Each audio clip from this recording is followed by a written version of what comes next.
नमस्कार मित्रांनो. सेवा सामाजिक विकास संस्थेच्या युट्यूब चॅनलवर तुम्हा सर्व मित्रांचं मी सागर डोबल सहर्ष स्वागत करतो.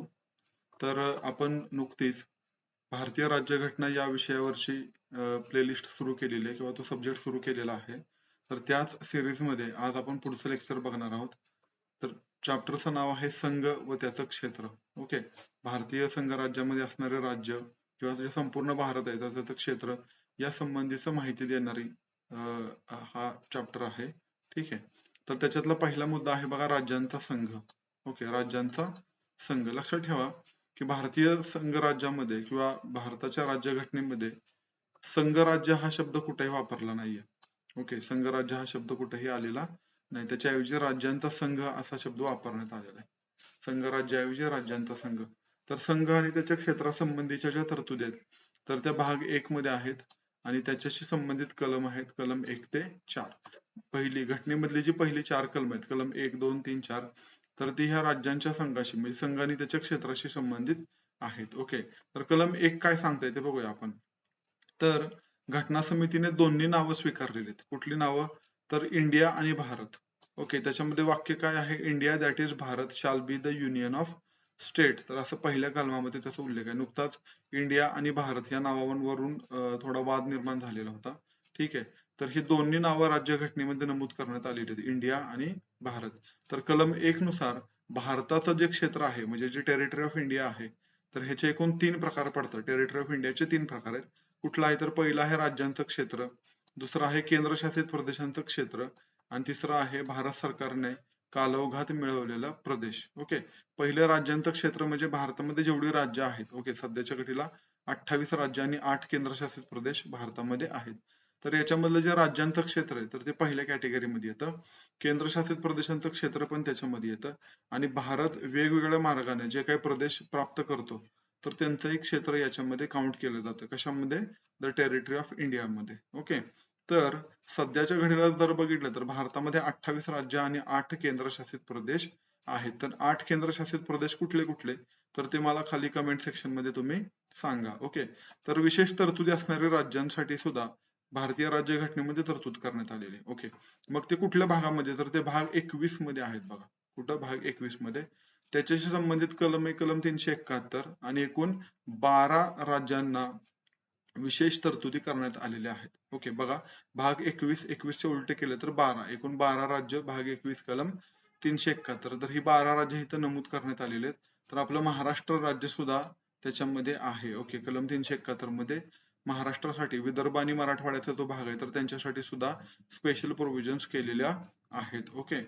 तर राज्यघटनेतलं जे परिशिष्ट 5 आणि 6 जे आहे तर ते सुद्धा ह्या दृष्टीने महत्वाचं आहे बघा. कसं?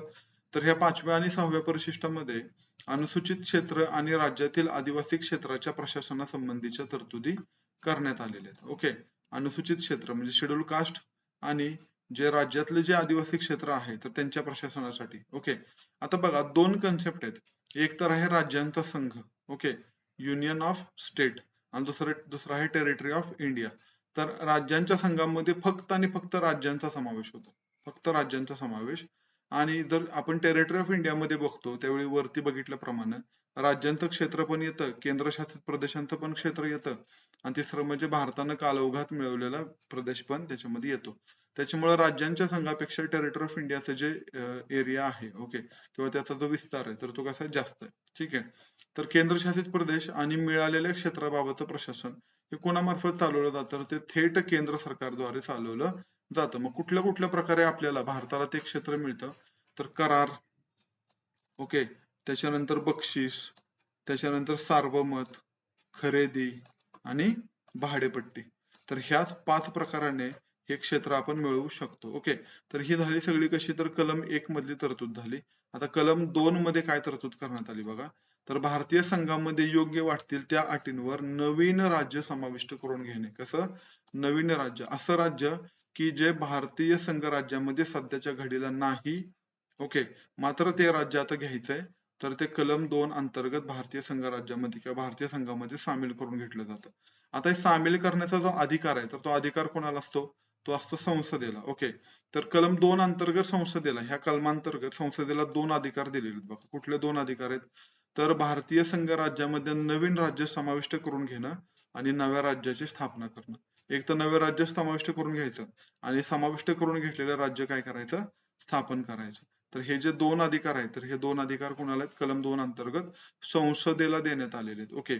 पहिला अधिकार सध्या भारताबाहेर अस्तित्वात असलेलं नवीन राज्य समाविष्ट करण्याबाबत आहे आणि दुसरा अधिकार अस्तित्वात नसणारं राज्य स्थापन करण्याशी संबंधित आहे. म्हणजे फॉर एक्झाम्पल, जर आपण उद्या पाकिस्तानचा एरिया, तर पाकिस्तान ऑलरेडी अस्तित्वात असणार एखादी टेरिटरी आहे, तर भारताबाहेर अस्तित्वात नसलेलं जेव्हा एखादं नवं राज्य समाविष्ट करून घेण्याचा अधिकार हा पहिल्या अधिकाराशी संबंधित आहे. ओके. आणि दुसरा म्हणजे एखादं राज्य अजून अस्तित्वात नाहीये असं राज्य जर भारताने स्थापन करून घेतलं आणि त्याला एक स्वतःचं नाव दिलं, म्हणजे भारतीय संघराज्यातलं एखादं राज्य म्हणून नाव दिलं, तर ते करण्याचा अधिकार सुद्धा, हा दुसरा अधिकार सुद्धा संसदेला मिळतो. ओके. म्हणजे थोडक्यात काय, तर कलम एवढंच फक्त ह्याच्यामध्ये लक्षात ठेवायचं की कलम 2 जे आहे, तर ते भारताबाहेरून एखादं राज्य भारतामध्ये समाविष्ट करून घेण्यासाठी तरतूद करण्यात आलेली आहे. ओके. ह्या कलमानुसार. आता कलम 3 जे आहे, कलम 3 काय सांगतं, तर भारतीय संघराज्याच्या आत अस्तित्वात असणार, म्हणजे भारतीय संघराज्य कुठे आहे, हे पूर्ण 28 केंद्र राज्य आणि 8 केंद्रशासित प्रदेश आहेत. तर ह्या 28-8 मध्ये समजा महाराष्ट्र आहे, महाराष्ट्रापासून फॉर एक्झाम्पल विदर्भ वेगळा करायचा असेल, ओके, आणि त्याला सेपरेट राज्याचा दर्जा द्यायचा असेल, तर तो कलम 3 अंतर्गत दिला जातो. म्हणजेच काय, तर भारतीय संघराज्याच्या आत अस्तित्वात असणाऱ्या एखाद्या राज्यापासून नवीन राज्याच्या स्थापनेशी जी संबंधित जी तरतूद आहे, तर ती कलम 3 संबंधित आहे. बघा, कलम 3 संबंधित आहे. ओके. उदाहरणार्थ, आता आंध्रपासून तेलंगणा सेपरेट केला 2014 मध्ये, तर तो कशानुसार केलेला आहे, तर ह्या कलम 3 नुसार केलेला आहे. एखादं नवीन राज्य स्थापन करून, एखादं नवीन राज्य समाविष्ट करून घ्यायचं असेल, उदाहरणार्थ बांगलादेश सोबत भारताने 100वी घटना दुरुस्ती केली आणि त्याच्यानुसार काही प्रदेश जो बांगलादेशकडे होता, तर तो भारतामध्ये समाविष्ट करून घेण्यात आला. तर ते कशाच्या अंतर्गत झालं, कलम 2 च्या अंतर्गत झालं. आंध्रपासून तेलंगणाची निर्मिती कलम 3 अंतर्गत झालेली. ओके. तर आता कलम 3 अंतर्गत संसदेला काय अधिकार पण देण्यात आलेत. कुणाला दिलेत, संसदेला काय अधिकार दिलेत, तर काय अधिकार आहेत, तर कोणत्याही राज्यातून विशिष्ट क्षेत्र वेगळं करणे. काय करायचं, एखाद्या राज्यातून, कुठलंही राज्य, त्याला कुठलंही राज्य अपवाद नाही, इव्हन जम्मू काश्मीर पण नाहीये, तर कोणत्याही राज्यातून विशिष्ट क्षेत्र वेगळं करणे, 2 किंवा 2 पेक्षा जास्त राज्यांचं एक राज्य किंवा एखादा केंद्रशासित प्रदेश तयार करू शकतो. अन्य शक्यतामध्ये काय काय येतं बघा, एक तर एक राज्य करू शकतो किंवा एक केंद्रशासित प्रदेश तयार करू शकतो किंवा 2 केंद्रशासित प्रदेश तयार करू शकतो, 2 राज्य तयार करू शकतो, जे काही करता येऊ शकतं ते. ओके. 2 किंवा 2 पेक्षा जास्त राज्य, मग 2 राज्यांचं एकत्रीकरण करून एक राज्य पण करता येईल, 2 राज्यांचा सेपरेट केंद्रशासित प्रदेश करता येईल, काही करू शकतात, म्हणून इथे लिहिलेले अन्य शक्यता. ओके. त्याच्यानंतर तिसरा अधिकार काय मिळतो, एखाद्या राज्याचं क्षेत्र वाढवणे. ओके. एखाद्या राज्याचं क्षेत्र वाढवणे. ओके. एखाद्या राज्याचं क्षेत्र कमी करणं, जे आंध्र प्रदेशचं केलं आणि तेलंगणा नवीन राज्य बनवलं. एखाद्या राज्याचं क्षेत्र वाढवणं म्हणजे काय करू शकता, की आज जम्मू काश्मीर आणि लडाख हे 2 काय आहेत, तर केंद्रशासित प्रदेश आहेत. ओके. तर हे 2 राज्यांचं स्टेटस देऊ शकेल केंद्र सरकार, संसद काय करू शकते, तर ह्या 2 केंद्रशासित प्रदेशांना परत 2 सेपरेट राज्यांचा स्टेटस देऊ शकते आणि परत त्यांचं एकत्रीकरण करू शकते. म्हणजेच काय केलं, त्यांचं क्षेत्र वाढवलं. राज्यांच्या सीमांमध्ये बदल करायचे. ओके. सीमांमध्ये बदल करायचे. उद्या महाराष्ट्राचा एरिया आपण छत्तीसगड पर्यंत वाढवू शकतो, छत्तीसगडचा एरिया महाराष्ट्रापर्यंत वाढवू शकतो. सीमांमध्ये काही बदल केले जाऊ शकतात. ओके. आणि राज्यांचं नाव बदलणे. ओके. नुकतंच केरळ राज्याने तशा संबंधीचा प्रस्ताव केंद्र सरकारला दिलेला आहे, केरळम असं नाव करण्यासाठी. म्हणजे त्या नावात बदल करण्याचा अंतिमतः अधिकार कोणाला मिळतो, तर तो संसदेला आहे. ओके. केंद्रीय कार्यकारी मंडळाला नव्हे. ओके. मंत्रिमंडळाला नाहीये, तो कोणाला आहे, तर तो संसदेला आहे. ओके. राज्याला त्याच्या संबंधी काय पॉवर्स आहेत का, तर राज्याला काही पॉवर्स नाहीत, अंतिम निर्णय संसदच घेते. ओके. तर हे लक्षात ठेवा, एक कसं आहे की एक फेडरल स्ट्रक्चर आहे, त्याच्यामध्ये मात्र जास्तीत जास्त पॉवर्स सेंटरला आहेत, हे दाखवतं ह्याच्यातून. ठीक आहे. तर ह्या संदर्भात कलम 3 मध्ये हे जे काही बदल सांगितलेत ना, 6 प्रकारचे बदल, तर हे 6 प्रकारचे बदल करण्यासाठी मात्र 2 अटी आहेत. 2 अटी कुठल्या कुठल्या आहेत, तर असं बदल करणारं जेव्हा एखादे विधेयक आहे, ओके, असं विधेयक जे आहे, तर ते राष्ट्रपतीच्या पूर्व परवानगीने संसदेत सादर केलं पाहिजे. ओके. कोणाच्या, राष्ट्रपतींच्या. आणि दुसरी गोष्ट म्हणजे या विधेयकाची शिफारस करण्यापूर्वी राष्ट्रपतीने, ओके, राष्ट्रपतीने काय करायचं, ते जे बिल आहे, तर ते संबंधित राज्याच्या विधिमंडळामध्ये पाठवलं पाहिजे. म्हणजे पहिली प्रोसिजर काय केली जाईल, की राष्ट्रपती संबंधित विधेयक जे आहे तर ते राज्याच्या विधिमंडळामध्ये पाठवेल. विधिमंडळाकडून ते संमत होऊन येईल आणि मग राष्ट्रपती काय करेल, संसदेमध्ये सादर करण्यापूर्वी त्याला आपली पूर्वसंमती देईल. तर ह्या दोन प्रोसिजर मध्ये राष्ट्रपतीची भूमिका सर्वात महत्वाची आहे. ओके. तर आता यावरील बदलात कोणतेही राज्य किंवा केंद्रशासित प्रदेशाचा भाग इतर राज्यांच्या किंवा केंद्रशासित प्रदेशाच्या भागाशी जोडून नवीन केंद्रशासित प्रदेश किंवा राज्य करण्याच्या अधिकारांचा पण समावेश आहे. ओके, समजून घ्या. तर आता एखादं राज्य आहे किंवा एखादा केंद्रशासित प्रदेश आहे, तर त्यांचा भाग दुसऱ्या कुठल्या तरी राज्याशी किंवा केंद्रशासित प्रदेशाशी जोडू शकतो. ओके, तो जोडायचा अधिकार संसदेला आहे. मग त्याच्यापासून एखादा नवीन केंद्रशासित प्रदेश म्हणा किंवा एखादा नवीन राज्य तयार करण्याचा पण समावेश आहे. लक्षात ठेवा की ही जी तरतूद आहे तर ती 18व्या घटना दुरुस्तीनुसार आलेली आहे. ओके. मग आता इथं केंद्रशासित प्रदेश हा जागोजागी उल्लेख केलेला आहे बघा. 3 ठिकाणी केंद्रशासित प्रदेशाचा उल्लेख केलेला आहे. ठीक आहे. मग मूळ घटनेमध्ये केंद्रशासित प्रदेश असा उल्लेख नव्हता, फक्त राज्यांच्या अल्टरेशनशी संबंधित उल्लेख होता.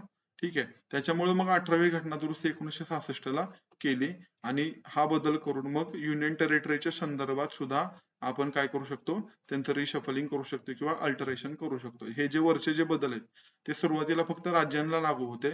18व्या घटना दुरुस्तीनुसार केंद्रशासित प्रदेशांना सुद्धा लागू झाले. ओके. आता मी मगाशी सांगितलं की ह्या ज्या 2 अटी होत्या, ठीक आहे, की राष्ट्रपतीने ते बिल संबंधित विधिमंडळामध्ये पाठवलं पाहिजे. मग आता विधिमंडळांची संमती आवश्यक आहे का? म्हणजे विधिमंडळाने जर समजा इन केस संमती नाही दिली, तर राष्ट्रपती त्याची शिफारस नाही करू शकत का संसदेला? तर असं काही नाहीये. राज्याचं मत हे राष्ट्रपतीवर बंधनकारक नसतं. लक्षात ठेवा, याच्यावरती प्रश्न येतो. राज्याचं जे मत आहे तर ते राष्ट्रपतींवर बंधनकारक नाहीये. राष्ट्रपती राज्याचं मत स्वीकारू शकतो किंवा नाकारू शकतो. स्वीकारू शकतो किंवा नाकारू. राज्याने जर समजा म्हटलं की समजा आंध्र मधून तेलंगणाची निर्मिती करायची, तर आंध्र ऑब्व्हियसली समजा त्याला तयार नाही झाला, तर अशा वेळी आंध्रने त्याला नकार दिला किंवा त्याला संमती दिली नाही संबंधित विधेयकाला, तरी सुद्धा त्याचा काहीही फरक राष्ट्रपतींवर पडत नाही. कारण राष्ट्रपतींना ते विधेयक, राज्यांचं जे मत आहे किंवा संमती आहे किंवा त्यांची नामंजूर आहे, तर त्याचा काही फरक पडत नाही. ते बंधनकारक नाहीये. ठीक आहे. तर संसदेत प्रत्येक वेळी विधेयकावर दुरुस्ती सुचवली तर ते परत परत राज्यांच्याकडे पाठवायची गरज नसते. ओके. समजा ऑलरेडी आता आपण आंध्राचंच उदाहरण घेऊया, तर आंध्रमधून तेलंगणाची निर्मिती झाली. आता समजा परत त्या संबंधी काही सुधारणा करायची असेल, ओके, काही दुरुस्ती सुचवली असेल, तर परत परत ते संबंधित विधेयक आंध्र प्रदेशच्या विधिमंडळामध्ये पाठवण्याची काहीही गरज नाहीये. ओके. तर ही जी तरतूद आहे, तर सुप्रीम कोर्टने हा निर्णय दिलेला आहे Babulal versus state of Bombay case 1960 मध्ये. ओके. त्याच्यामध्ये सुप्रीम कोर्टने असं सांगितलं की तुम्ही परत परत राज्यांची संमती घेण्याची आवश्यकता नाहीये राष्ट्रपतींनी. ओके. आता केंद्रशासित प्रदेशांच्या बाबतीत त्यांचं मत घेण्याची गरज नसते. आता का नाहीये गरज? कारण केंद्रशासित प्रदेशांचं प्रशासन मुळातच केंद्रामार्फत बघितलं जातं. बर, काही राज्यांमध्ये म्हणजे दिल्ली सारखं राज्य असेल किंवा दिल्ली म्हणा किंवा पॉंडिचेरी म्हणा किंवा आता जम्मू काश्मीर म्हणा, तर ह्या 3 राज्यामध्ये विधानसभा अस्तित्वात आहे. विधान परिषद नाहीये तिथे, विधानसभा फक्त अस्तित्वात आहे. तर मग अशा विधानसभांमध्ये ते पाठवायचं का? तर नाही, त्याची सुद्धा काही आवश्यकता नाही. म्हणजे ज्या केंद्रशासित प्रदेशांमध्ये विधानसभा आहे आणि ज्यांच्यामध्ये नाहीये, अशा दोन्ही ठिकाणी केंद्रशासित प्रदेशाचं मत विचारात घेतलं जात नाही किंवा त्या संबंधीचं विधेयक हे विधिमंडळामध्ये मांडलं जात नाही. ओके, हे लक्षात ठेवा, महत्वाची गोष्ट आहे. म्हणजे काय, तर राज्याला त्याच्या अखंडतेची हमी नाहीये. ओके, ह्याच्यातून काय दिसतं की राज्यांना त्यांच्या अखंडतेची हमी नाहीये. कारण का नाहीये हे स्टेटमेंट परीक्षेला विचारलं जाऊ शकतं, इव्हन विचारलंय पण. भारत हा विनाशी राज्यांचा अविनाशी संघ आहे. ओके. भारत हा स्वतः अविनाशी संघ आहे, मात्र त्यांच्यातले राज्यांमध्ये काहीही बदल केले जाऊ शकतात हे सगळे. म्हणून भारत हा विनाशी राज्यांचा कसा आहे, अविनाशी संघ आहे. ओके. मात्र अमेरिकेशी जर कंपॅरिझन केलं आपण, तर अमेरिकेमध्ये कसं आहे, तर अविनाशी राज्यांचा अविनाशी संघ आहे. ओके. म्हणजे अमेरिकेतल्या राज्यांचा अशा प्रकारे कलम 3 नुसार कुठल्याही प्रकारे बदल होऊ शकत नाही. ओके. तर त्यांच्यातली राज्य अविनाशी आहेत आणि तो संघ सुद्धा कसा आहे, तर अविनाशीच आहे. ओके. कारण ही जी अमेरिकेतली जी राज्य होती ती कशी आहेत, तर करार करून एकत्रित आलेली आहेत आपल्या संरक्षणासाठी. ठीक आहे. तर कलम 3 नुसार राज्यांचं क्षेत्र कमी करणं म्हणजे इतर देशाला देण्याचा अधिकार संसदेला असेल काय, तर ह्याच्या बाबत आहे ना 1960 मध्ये प्रेसिडेन्शियल रेफरन्स झालेला होता कलम 143 नुसार. ओके. कलम 143 नुसार प्रेसिडेन्शियल रेफरन्स येतो. ओके. आता कलम 3 काय सांगतंय की तुम्ही एका राज्यापासून 2 राज्य बनवू शकता, 2 केंद्रशासित प्रदेश बनवू शकता. एका केंद्रशासित प्रदेशापासून एखादं राज्य बनवू शकता किंवा 2 राज्य बनवू शकता, काहीही करू शकता. ओके.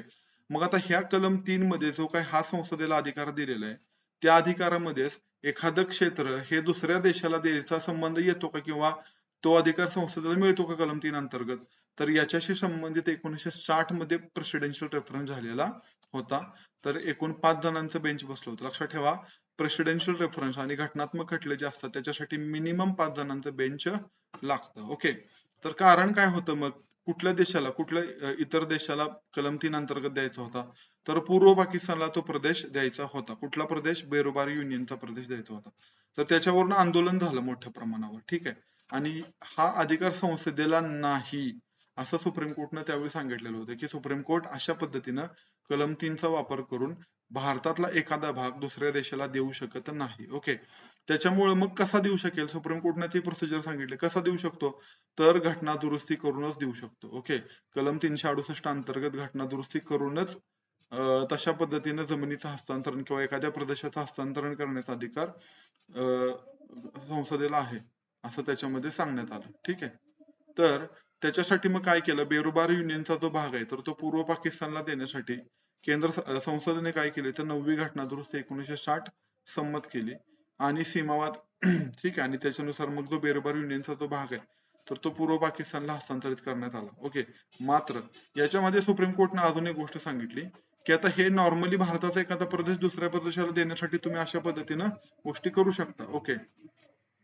मात्र गोष्ट अशी आहे, की जर सीमावाद सोडवायचा असेल तर सीमावाद सोडवण्यासाठी तुम्ही अशी गोष्ट करू शकता का? घटना दुरुस्तीची आवश्यकता आहे का? तर सुप्रीम कोर्ट म्हणतं काहीही आवश्यकता नाहीये. सीमावाद सोडवण्यासाठी कोणत्याही प्रकारे घटना दुरुस्ती करण्याची आवश्यकता नाहीये. हे सुप्रीम कोर्टने 1969 मध्ये सांगितलं. तर अशा ज्या गोष्टी आहेत तर त्या कार्यकारी मंडळाच्या संमतीनेच होऊ शकतात. ओके. त्याच्यासाठी अगदी विधेयक मांडण्याची वगैरे आवश्यकता नाहीये. हे सुप्रीम कोर्टने 1969 मध्ये सांगितलं होतं. आता कलम 1 झालं, कलम 2 झाले, कलम 3 झालं. ओके. आता त्याच्यानंतर येतं कलम 4. आता कलम 4 काय सांगतं बघा. कलम 4 जे आहे ते कलम 2 आणि 3 च्या बदलांशी संबंधित आहे. ओके. काय म्हणतंय कलम 4? तर कलम 2 आणि 3 मध्ये जे काही बदल केलेले आहेत. ओके. तर ते कलम 4 नुसार काय राहतील? 368 च्या बाहेरच्या घटना दुरुस्त्या मानल्या जातील. आता असं का म्हटलंय? 368 च्या बाहेरच्या घटना दुरुस्त्या का? कारण कलम 2 आणि 3 अंतर्गत केले जाणारे जे कायदे आहेत, घटना दुरुस्ती कायदे, तर ते साध्या बहुमताने पारित केले जातात. त्याच्यामुळे त्याला कलम 368 च्या बाहेरच्या घटना दुरुस्त्या म्हणलंय. मग 368 च्या अंतर्गत येणाऱ्या घटना दुरुस्त्या कुठल्या आहेत? तर विशेष बहुमताने पास होणाऱ्या घटना दुरुस्त्या म्हणजे विधेयक आणि विशेष बहुमत प्लस निम्म्या राज्यांच्या संमतीने पास होणारे विधेयक. ओके. ह्याला काय म्हणतो आपण? 368 च्या अंतर्गत येणाऱ्या घटना दुरुस्त्या. ओके. मग आता बघा करंट केस आपले बघितले ट्रान्सपोर्ट ऑफ लँडशी संबंधित तर 100वी घटना दुरुस्ती झाली होती 2015 मध्ये. ओके. तर त्या घटना दुरुस्तीनुसार काय केलं? भारताने बांगलादेशला काय केलं तर 3 क्षेत्र हस्तांतरित केलेले आहेत. बांगलादेशकडून भारताने 51 क्षेत्र घेतलेले आहेत. ओके. बांगलादेशने काय केली? भारताला 51 क्षेत्र हस्तांतरित केली. बांगलादेशने भारताला 3 क्षेत्र हस्तांतरित केली आणि एकूण याच्यासोबतच चुकीनं घेतलेले क्षेत्र परत करणे आणि 6.1 किलोमीटरची सीमा निश्चिती एवढ्या 3 गोष्टी ह्या 100व्या घटना दुरुस्ती 2015 मध्ये देण्यात आलेल्या होत्या. ओके. मग आता ह्या 3 उद्दिष्टांच्यासाठी जे परिशिष्ट 1 आहे की ज्याच्यामध्ये राज्यांचं क्षेत्र दिलेलं आहे. ओके. आणि राज्यांची नावं दिलेली आहेत. तर याच्यामधलं आसाम, पश्चिम बंगाल, त्रिपुरा आणि मेघालय. ओके. बंगाली एटीएम असा मी त्याचा कोड केला. बंगाली म्हणजे पश्चिम बंगाल, आसाम, त्रिपुरा आणि मेघालय. तर हे जे 4 राज्य आहेत या 4 राज्यांच्या सीमांमध्ये आपल्याला बदल करावा लागला. कुठल्या घटना दुरुस्तीनुसार? 100वी घटना दुरुस्ती 2015 नुसार. ओके. आता पुढचा मुद्दा बघा. राज्य आणि केंद्रशासित प्रदेश यांच्यातला बदल. आता ज्यावेळी भारत स्वतंत्र झाला 1947 मध्ये तेव्हाच राज्यांचे स्वरूप हे आत्ताच्या राज्यांप्रमाणे होतं का? तर अजिबात नव्हतं. ओके. तर त्याची एक वेगळी रचना घटनेमध्ये सुरुवातीला सुचवण्यात आलेली होती जी घटना समितीने पास केली. ओके. तर 1947 च्या कायद्याने भारत आणि पाकिस्तान स्वतंत्र बनले ही तर आपल्याला गोष्ट माहिती आहे. पहिल्या चॅप्टर मध्ये आणि दुसऱ्या चॅप्टर मध्ये पण आपण त्या गोष्टी बघितलेल्या आहेत. ओके. तर आता ह्या 47 च्या कायद्याने काय केलं? संस्थानांना 3 चॉईस दिले. काय चॉईस होते 3? एक तर तुम्ही भारतात विलीन व्हा, एक तर तुम्ही पाकिस्तानात विलीन व्हा, नाहीतर एक तर तुम्ही स्वतंत्र राहा. असे 3 चॉईसेस ह्या संस्थानांना दिलेली होती. टोटल त्यावेळेचे जर संस्थानं बघितले तर एकूण 565 संस्थानं भारतामध्ये होती. ठीक आहे. आणि भारतीय भौगोलिक सीमेमध्ये 565 पैकी 552 संस्थान होती. आता या 552 पैकी 549 संस्थानं तर विलीन झाली भारतामध्ये. ठीक आहे. 3 संस्थानं जी होती, ह्या 3 संस्थानांनी काय केलेलं आहे, भारतामध्ये सामील व्हायला नकार दिला. आता कुठली 3 संस्थानं आहेत आपण खाली बघणार आहोत.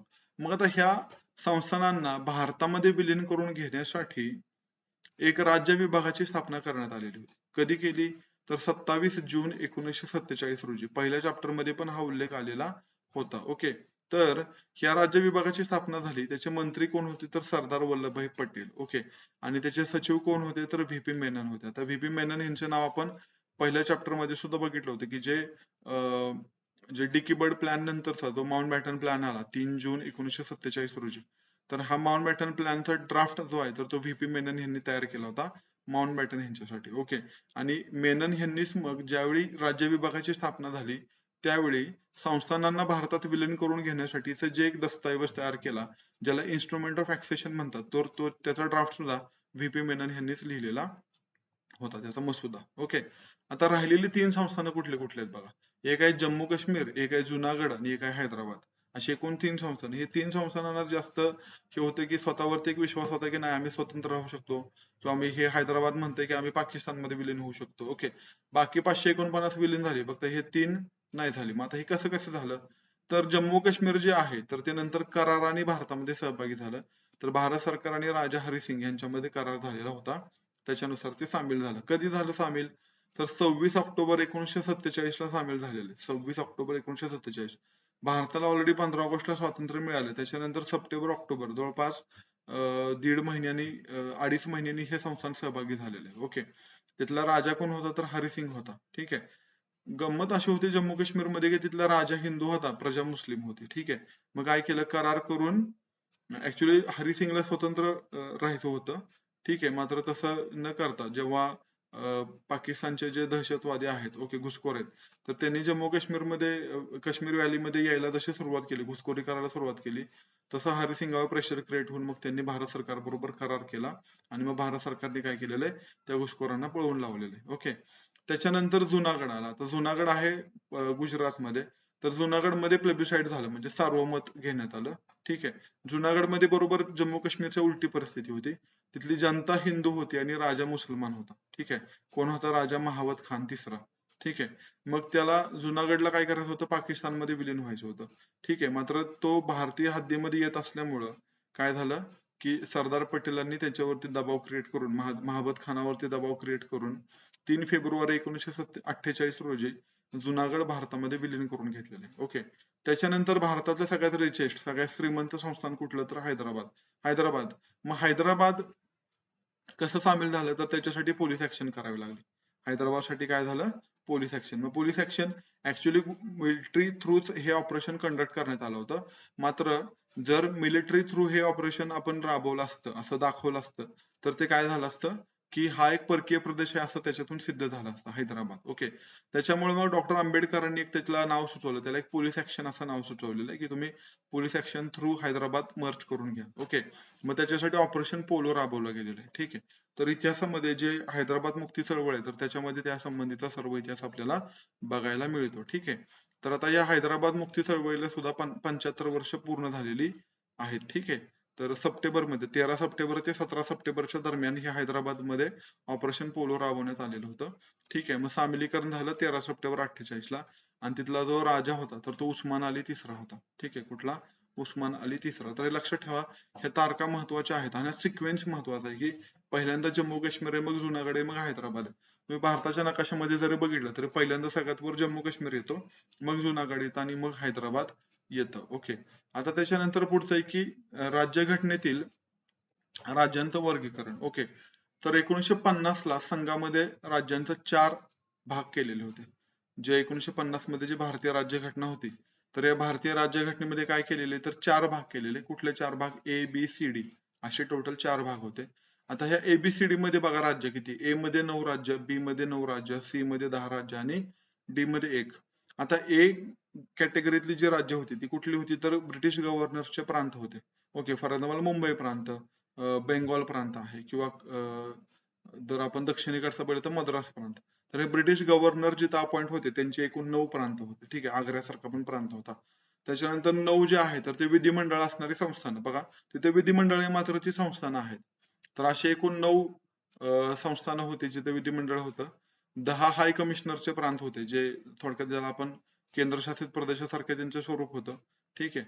तर ते हाय कमिशनरचे प्रांत एकूण 10 होते आणि एक होता अंदमान निकोबार. ओके. अंदमान निकोबारला सेपरेट डी कॅटेगरीमध्ये टाकलेलं आहे. तर असे एकूण 9, 10 आणि 10 किती झाले? 20 झाले. 20 आणि 9 29. टोटल 29 राज्य त्यावेळी अस्तित्वात होती. कधी? 1950 मध्ये संघामध्ये. ठीक आहे.